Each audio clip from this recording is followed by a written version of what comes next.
Welcome to the 2020 Cooperative Agreement Guide webinar. Thank you for joining us today. My name is Stephanie Kozar. I'm the Grants and Agreements Team Supervisor. When questions arise, please contact the Cooperative Agreement Administrative Officer, also known as the CAAO, and the Grant Specialist for your district. Please keep in mind this is the current Cooperative Agreement Team breakdown. This breakdown can change, and if we do determine we need to make changes, we will let the program managers, also known as the PMs, and CAAOs know. The grant specialist listed here will be assisting me with this presentation today. This is the fiscal year 2020 timeline for paperwork submission. The deadline for initial award packages for all recipients this year is February 7th. We hope to initiate a majority of the awards prior to April 1st, making the need for pre-award letters obsolete. However, as we near March 13th, if your organization can participate in the pre-award process and your cooperative agreement has not been finalized, we recommend submitting one. We will only honor one pre-award for the first 90 days or first quarter. These pre-awards will not be extended, so your cooperative agreement must be finalized prior to the expiration date of the pre-award, which is June 30th. The most significant change that has recently occurred is the EasyFed Grant system upgrade, which changed the look and layout. There are no significant administrative changes this year, but we do have a few reminders. Like last year, our recipient guide is accessible on the web with working hyperlinks throughout the document. We will continue to use the new Work and Financial Plan templates, which together form the Workbook. Lourdes will be reviewing the templates further into this presentation. Please submit your initial work and financial plans at the initial funding level from FY19 and ensure your award amount is rounded to a whole dollar amount. The additional funding available last year was a one-time occurrence. Finally, we want to reiterate our commitment to providing you with the best support possible. Now Tanya will cover pre-award information. Thank you, Stephanie. In the next few slides, I will provide an overview of the pre-award phase of our cooperative agreements, specifically applicant eligibility requirements, establishing user roles in EasyFed grants, and the pre-award approval process. Listed here are the eligible applicant requirements. For your organization, a DUNS number and SAM registration is required. For individuals in your organization, USDA Level 2 e-authentication is required for access to our online grants management system, or EasyFed Grants. All cooperative agreements will be finalized through EasyFed Grants. Before applying for an award, please ensure your organization has registered or has an active account in the System for Award Management, or SAM. This is required in order to receive payments from Treasury. To register in SAM, an organizational DUNS number and taxpayer ID number is needed. SAM registration requires annual renewal. Please be aware SAM is free of charge. Therefore, you should not be paying to register or to renew your registration in SAM. In order to apply for and manage your cooperative agreement, certain individuals in your organization will need access to EasyFed grants. This requires obtaining and maintaining USDA Level 2 e-authentication. Your agency must have at a minimum one grants administrative official, GAO, and one signatory official, SO role in EasyFed grants. If you need access to the system, please reach out to your district CAO or grant specialist, and we can provide you with the step-by-step instructions for obtaining access. Lastly, please note, applications for awards will not be considered if there are any outstanding delinquent performance or financial reports from previous fiscal year cooperative agreements. So please ensure your reporting is current in the system before applying for your FY2020 cooperative agreement. This chart outlines the recipient user roles within EasyFed grants and what each role can do. As mentioned, you must have at least one GAO and SO role, but it is best practice to have at least one backup in each role to ensure documents are not delayed. As you can see in this chart, the SO role is not able to create applications, claims, or reports. Each role has certifying official listed as a secondary role. The certifying official can review and sign claims and reports. This role only applies to a specific report or claim and is designated by the claim report creator. Any user can be a certifying official regardless of their primary role. Claim report creators can even designate themselves as the certifying officials for their own claims or reports. Lastly, you may notice repayment requests listed as an option in the role functions above and as a menu option in EasyFed grants. Repayment requests are a type of claim in which a recipient returns funds to the federal agency. These funds may have been overpaid reimbursements, unused advance payments, or prohibited unjustified expenses. At this time, VS does not utilize this function in EasyFed grants. If your organization needs to return funds, then please work with your district CAO or grant specialist for this process. Pre-award costs are costs incurred prior to the date the cooperative agreement is fully executed. Recipients must submit a letter to the APHIS-VS signatory official through the area veterinarian in charge or program manager to obtain approval to incur pre-award costs. A link to the pre-award letter template can be found on page 5 of the guide. The letter includes length of time up to 90 days for which these costs can be requested, a justification explaining programmatic need to begin incurring costs, and an estimate of costs to be incurred during the pre-award period, which is approximately 25% of the award. Reimbursement of pre-award costs is contingent upon a fully executed cooperative agreement. Therefore, claims cannot be processed until your cooperative agreement becomes active in EasyFed grants. EasyFed grants will issue the award face sheet once the cooperative agreement is active. Note, verbal approval to enter into an agreement or incur costs is not valid and cannot be honored. In addition, if the 90-day pre-award period expires and an extension has not been approved, then the agreement start date will revert to date of final signature. Any costs incurred prior to the start date of the agreement cannot be reimbursed. As Stephanie mentioned in the timeline, the deadline to submit your pre-award letter is March 13th. Now I'm going to hand it over to Samantha to address the next topic. Thank you, Tanya. Today I will be going over cost considerations, cost definitions, allowable and unallowable costs, outreach materials, laboratory equipment requests, IT acquisition, and travel policies. These are the basic considerations of costs you must consider when creating your financial plan. Costs must be allowable, allocable, and reasonable. To be considered allowable, costs must be reasonable to accomplish the project in accordance with generally accepted accounting principles, not used to meet cost sharing or matching of any other federally funded program, and are adequately documented.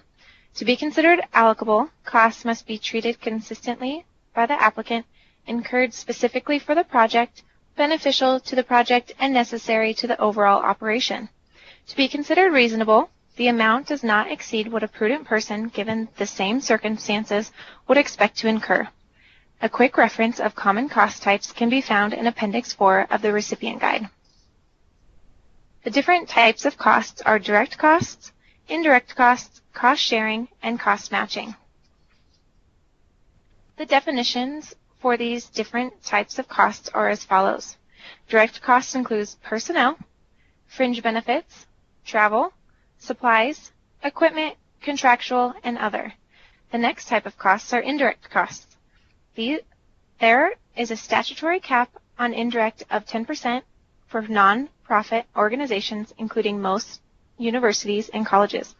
Non-profits institutions include both private and public organizations, including colleges, universities, schools, hospitals, and other. State, local, and tribal governmental entities are not considered non-profit institutions. De minimis rate of 10% may be applied if an organization has never had an indirect cost rate agreement and receives less than $35 million in federal funding.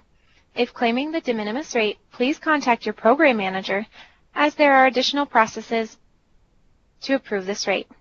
Please include a current, signed, indirect cost rate agreement with your application when applying for a cooperative agreement. Cost sharing refers to the portion of the federally assisted project not borne by the federal government, i.e. a recipient's participation in the total cost of the project. For example, if the recipient cost sharing is 33%, then the federal share is 67% of the recipient's total project cost.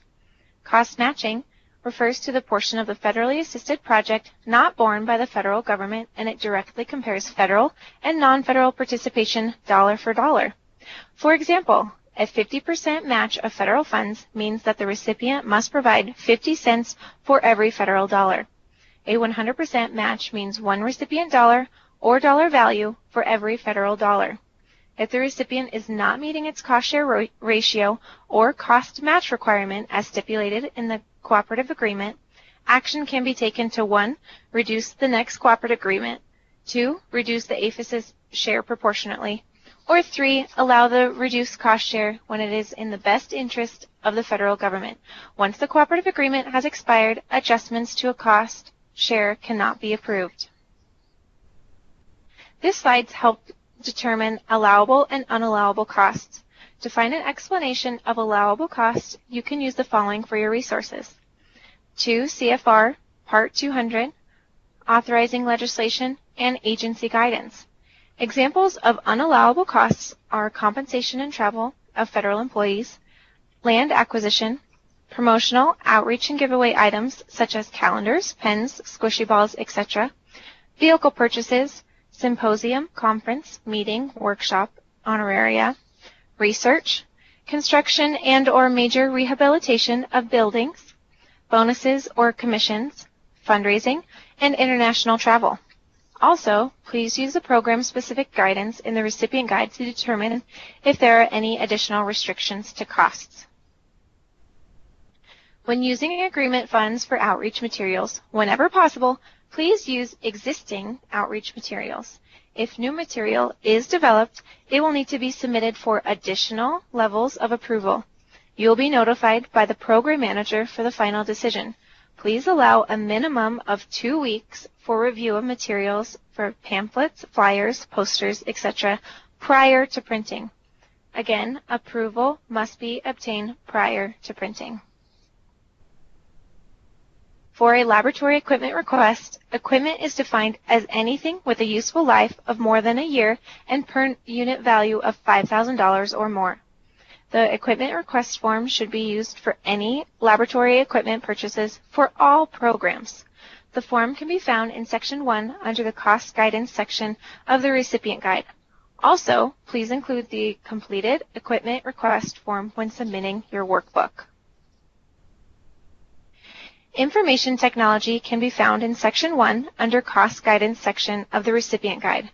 IT purchases greater than $25,000, including hardware, software, or support services, may require an Acquisition Approval Request, or AAR, to be completed.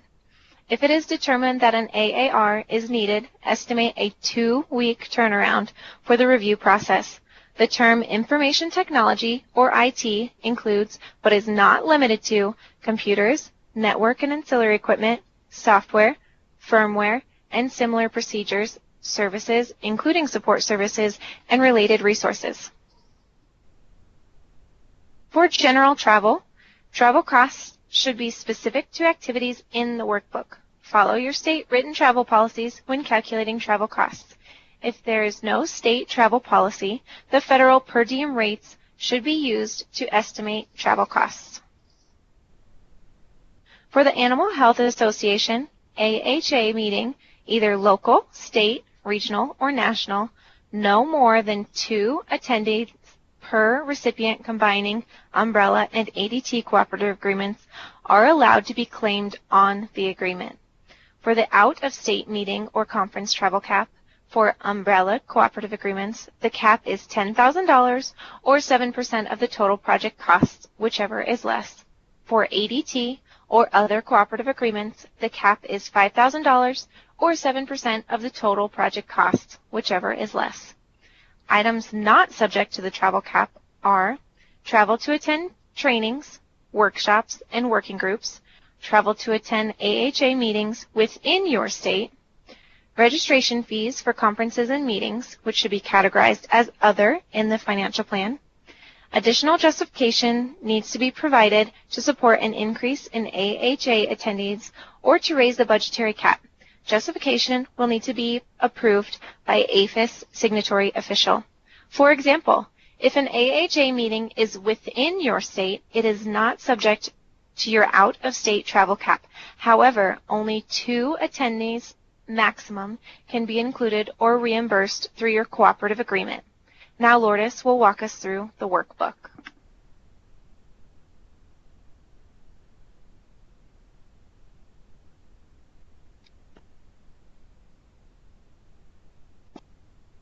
Thank you, Samantha.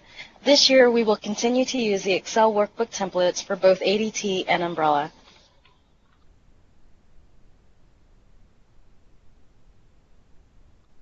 Updates to the workbook templates. Based on the feedback we received, we have made a few updates to the workbooks this year.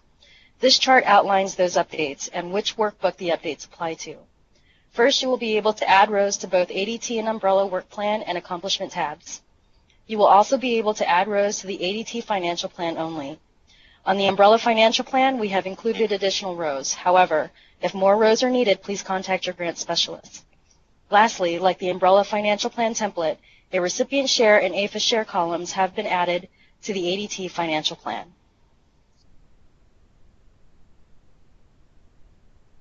Other than the updates to the templates, the concept and format of the workbooks will remain the same as last year. So the workbook templates will be used to create work and financial plans, reduce the amount of time to review and approve work plans, be used throughout the life cycle of the cooperative agreement for accomplishment reporting, create transparency to easily identify and ensure proposed activities are being performed. This slide summarizes what is included in the workbook templates. Although the templates are similar, there are a few differences. One big difference is that the Umbrella consists of two workbook templates, a work plan and accomplishment report template, and a financial plan template, whereas the ADT workbook is one template that has everything together.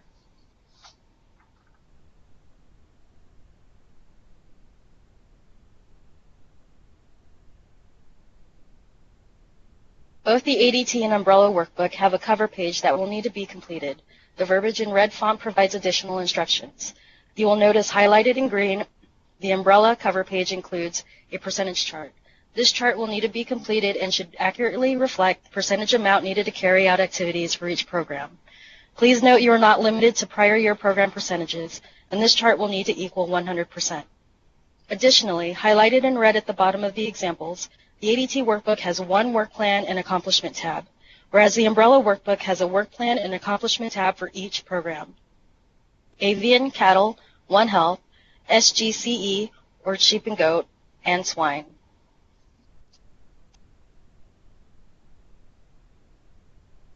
Here's an example of what a work plan and an accomplishment report tab looks like for ADT and Umbrella.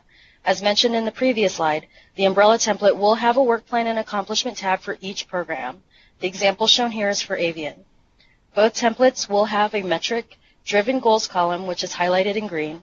This column will be locked and cannot be edited. Highlighted in yellow, both templates will have a proposed activity column. If you do not have activities for one of the objectives outlined, then include NA next to the objective in the proposed activity column. If you have additional activities for an objective, please add a new line for that objective. If there are additional objectives that are not outlined in the metric-driven goals objective column, please contact your program manager to negotiate and determine if the objective is within scope of the project. New objectives can be added to the bottom of the spreadsheet. Lastly, both workbook templates will have 4 columns highlighted in red, which represent accomplishment reporting for each quarter. Once the workbook is approved, this template should be maintained throughout the life cycle of the agreement. Accomplishment data will need to be added to the workbook and submitted in EasyFed grants quarterly in Excel format. Please note, the ADT workbook has additional reporting tabs within the workbook. Umbrella will have additional program-specific reporting templates, which can be found in Appendix 11 of the FY20 Grants and Cooperative Agreements Recipient Guide.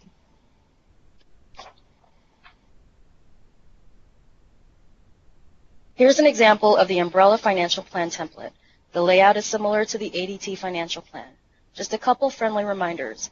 Embedded on both ADT and Umbrella Financial Plan templates are instructions for certain cells. In order to see these instructions, you will need to place or hover your cursor in the cell that contains a red triangle at the top right corner, and the instructions should appear like the example circled in blue. Additional lines can be added to the ADT Financial Plan. However, if additional lines are needed for the Umbrella Financial Plan, please contact your grant specialist. When developing your financial plan, here are some things to keep in mind. Refer to Appendix 6 of the FY20 Grants and Cooperative Agreements Guidance.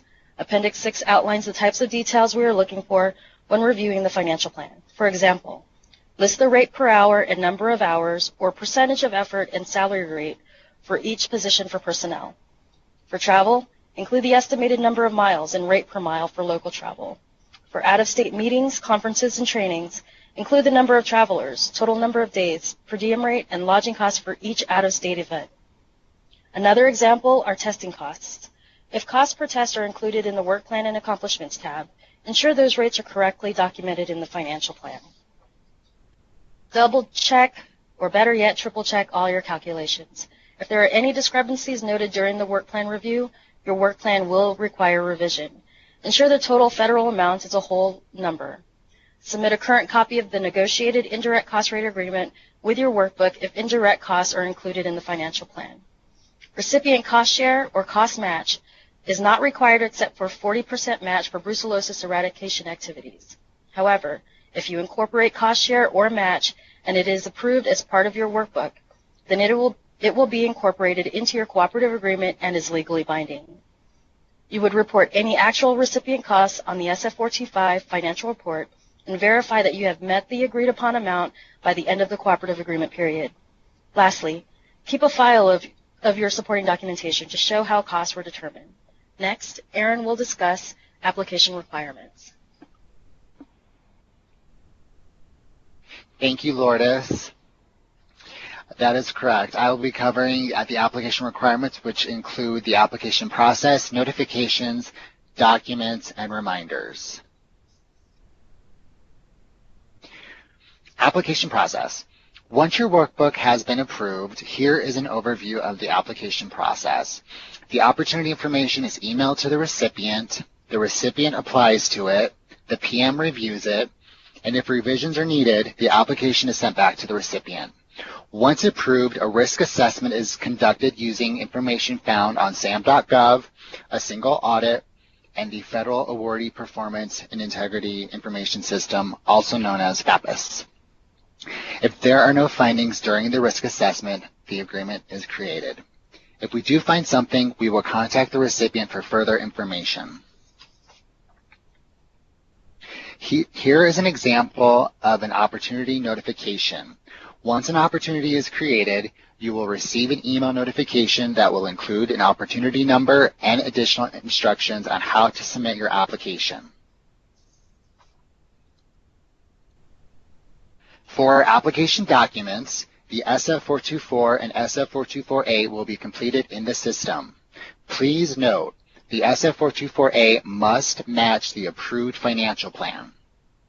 Forms to be completed outside EasyFed grants and attached to the application include the workbook, SF424B assurances, certification regarding lobbying for awards exceeding $100,000, the SFLLL disclosure of lobbying activities for awards exceeding $100,000 when there are activities to disclose, the SPOC letter, if applicable, and the signed negotiated indirect cost rate agreement, if applicable. This slide pertains to the Intergovernmental Review of Federal Programs, or commonly known as the SPOC process. Not every state participates. However, if your state does participate in this process, a copy of the response from the SPOC must be included with your application package when applying to the opportunity. The link to the current SPOC list can be found in Appendix 10 of the guide, and it is also outlined in the opportunity.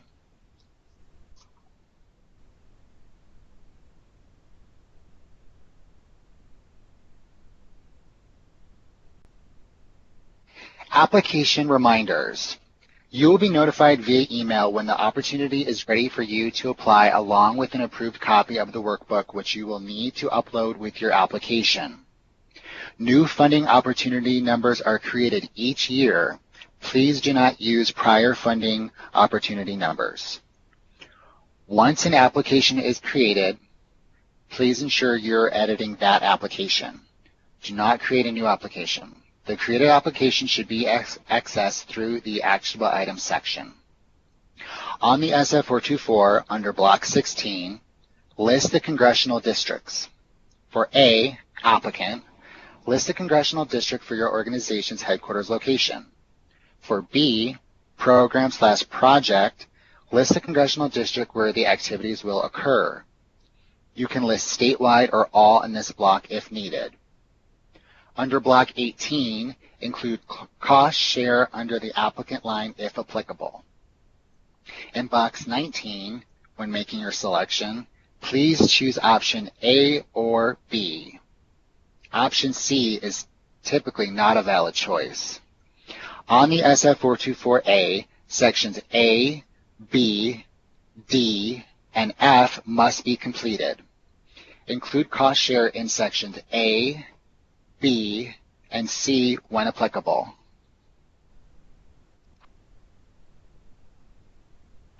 Okay. On the additional details tab for the done/CCR exempted entity question, please respond with no. All recipients must have a DUNS number. In order to activate the complete signature option on the application, the signatory official will need to read and agree to the legal notice terms and conditions.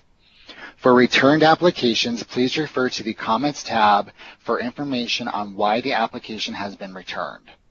Next, I will turn it over to Tanya for post-award. Thank you, Aaron. Post-award processes include claim submission, reporting both financial and performance, amendments, and budget shifts. Claims. EasyFed Grants does not automatically generate claims. When you're in EasyFed Grants, select Create Claim from the left-hand menu as shown in the screenshot to begin a claim request. Only one claim can be processed at a time. Claims should be submitted in chronological order with no gaps in time. When creating a claim, we request that you reflect the actual expenses by cost category in the requested amounts by cost elements section of the claim, or you may include the breakdown of expenses as an attachment to the claim. You may notice when the cooperative agreement is initiated in EasyFed Grants, the funding is allocated to the other line on the budget. This is due to some system limitations that do not allow us to properly reflect indirect costs and minor budget changes. However, we do track cost details to properly manage the award. Lastly, please keep in mind that both financial and performance reports must be current for a claim to be processed. Once a report is past due, the system will not allow us to process any pending claims. Before I go over reporting, I wanted to remind everyone about the naming convention for reports in the system. As illustrated in the chart, EasyFed Grants names reports according to calendar year quarter. So please keep this in mind when submitting your quarterly reports in the system. In conclusion, if a cooperative agreement has been granted a no-cost extension, then reporting will continue with the same frequency as provided in the original funding period. For example, if reports were due quarterly, they will continue to be required quarterly. Reporting.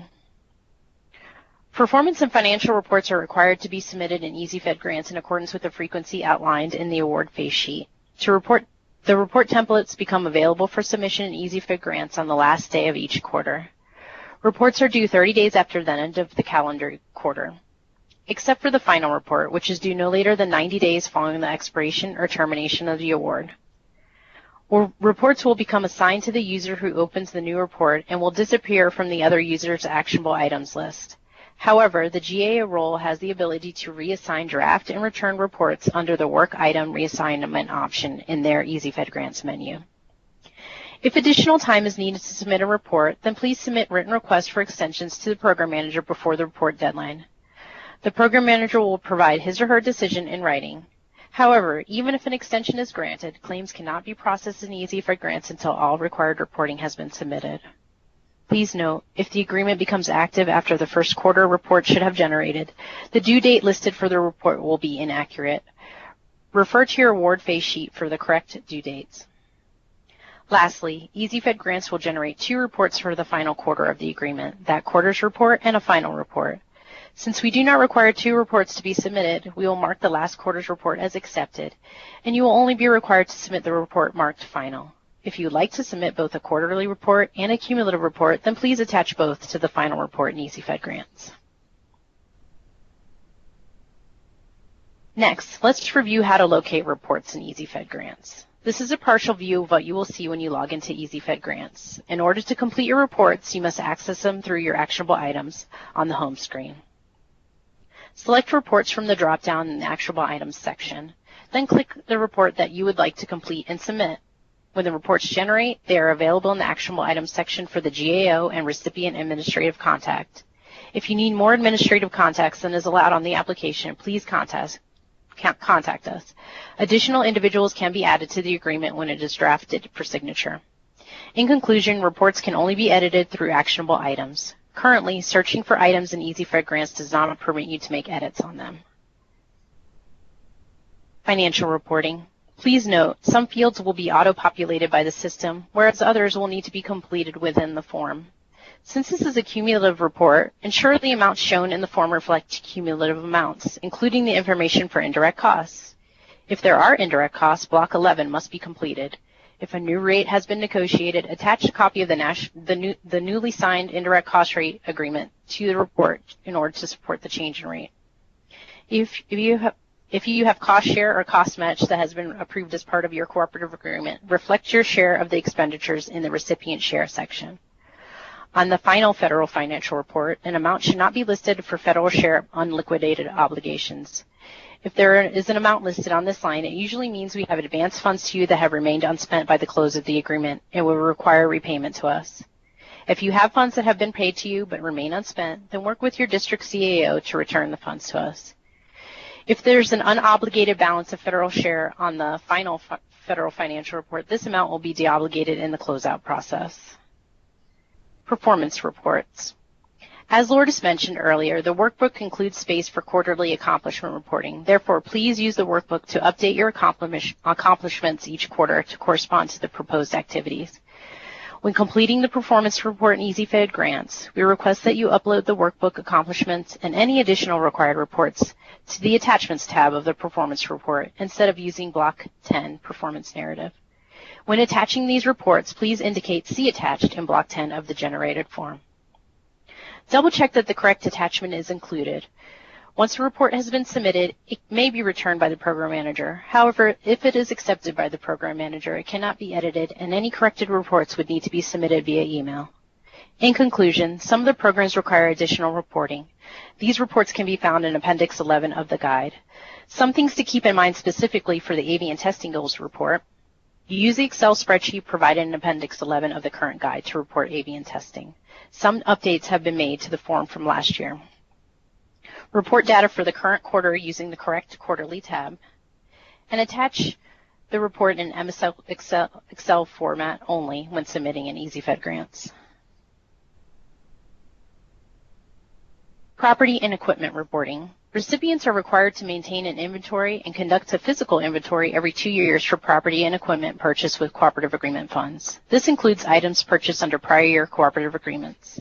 Currently, there's no OMB-approved inventory report for use. Please use the inventory log spreadsheet provided on page 33 of the guide until an official inventory report is posted to the OMB site.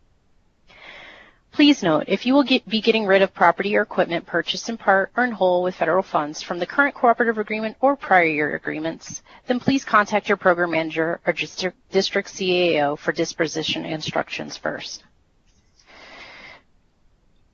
In the next few slides, I will be going over changes that may be needed once the cooperative agreement is in place. Amendments are changes that require prior approval. They may also result in a formal amendment to the agreement in EasyFed grants. Types of amendments are as follows. Changes in scope, even if there is not an associated budget change. Note, changes in scope cannot be approved after September 30th due to federal appropriation limitations. No cost extension request.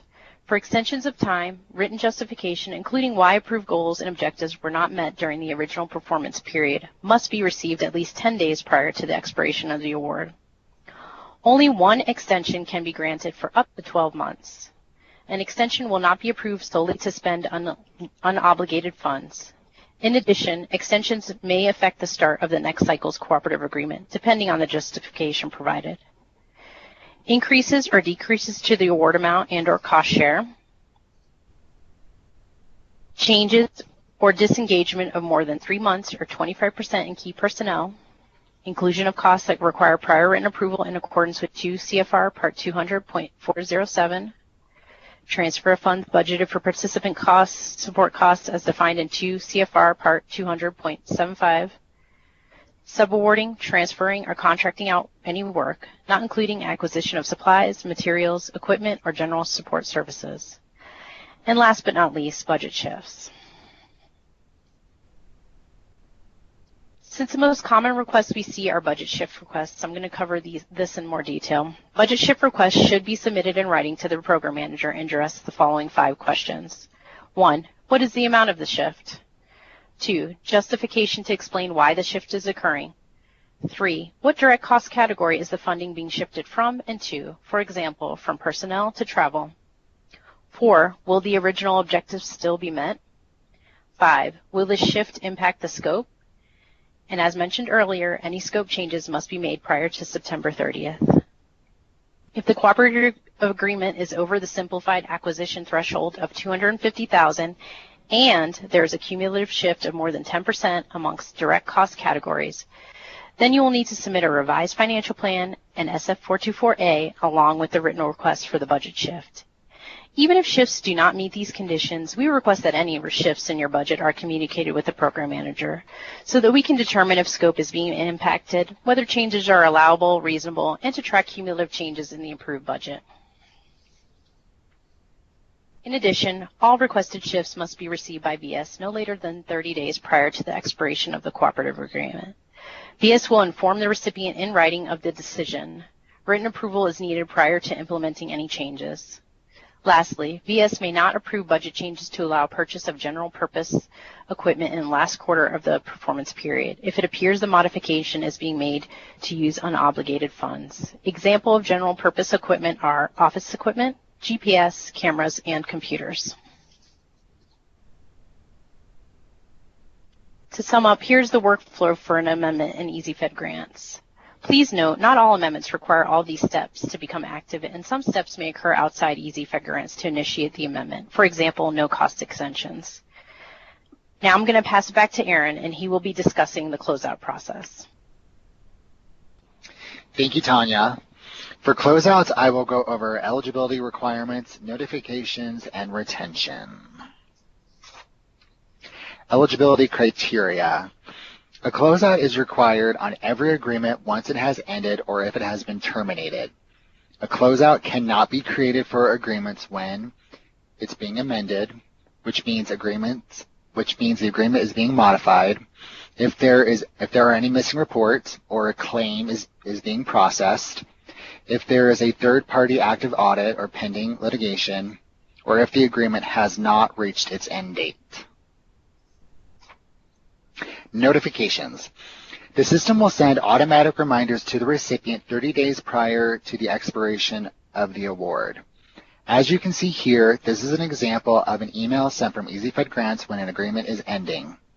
Your organization has 90 days after the agreement expires to submit all final reports and the final claim.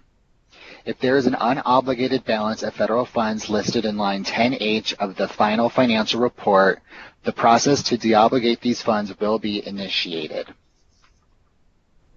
Retention. Retention is required for purposes of federal examination and audit, and in accordance with the requirements set forth in the 2 CFR Part 200.333, once the agreement is closed, all records pertaining to the agreement should be retained for at least 3 years from the date of submission of the final report. When an agreement is under an audit or compliance review, records must be retained for 3 years after all issues are resolved.